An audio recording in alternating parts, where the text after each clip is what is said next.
انا لو تاجر كاوتش غشاش ممكن ابيع لك الكاوتش تاريخ انتاج قديم واوري لك كاوتش انتاج جديد وانت بتتفرج، اقول لك اهي تاريخ انتاجها 25 وهي انتاج 23 او 22 اللي هيركب على ارض الواقع عندك، وخلي تاريخ الانتاج من جوه. فخلي بالك دي اول جزئيه لازم تاخد بالك منها لما تروح تشتري كاوتش من عندي او من عند اي حد، لازم تراجع على تاريخ الانتاج اللي ركب بالفعل في عربيتك. تاني حاجه الضمان، ضمان ضد عيوب الصناعه. يعني ايه؟ ده هيفيدك جدا لو لا قدر الله بعد ما ركبت العجله ومشيت بيها اكتشفت ان فيها عرق تقفيل. وارد جدا يكون في عرق مكان الرول بتاع الكاوتش ده لما بيجي يقفل على بعضه، تمام، بيبقى عامل عرق هنا، ده في الطبيعي مكان القفل.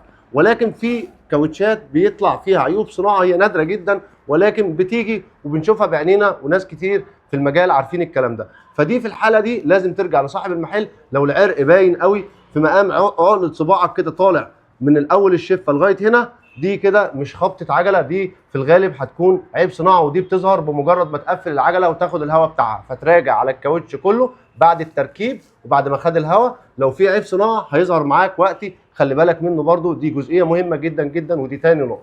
تالت حاجه، وارد الصنايعي هو بيركب لك الكاوتش يقطع حته من الشفه او يقطع حاجه بسبب الضفر بتاع المكنه، فيركب العجله وفيها بالونه، فتشيك على العجل كله بعد ما يتركب وياخد الضغط المناسب ليه. لو عايز كاوتش بافضل جوده وافضل سعر في مصر، في محلات عماد جد الاطارات اعلى مواصفات في الكاوتش موجوده في كل فروعنا، وافضل سعر شامل كل الخدمات. عاملين عروض بيع بسعر الجمله للعميل مباشره. فروعنا في مدينه نصر في الحي الثامن خلف مطعم الشبراوي، اسكندريه في سموحه في شارع زكي رجب، في المنصوره في شارع قناه السويس، في المحله الكبرى في الشعبيه امام نادي بلازا. ما تنساش تدعمنا بلايك وشير عشان احنا بنكسر الاسعار ونقدم لك السر والاسرار الكامله اللي موجوده في عالم الاطارات. السلام عليكم.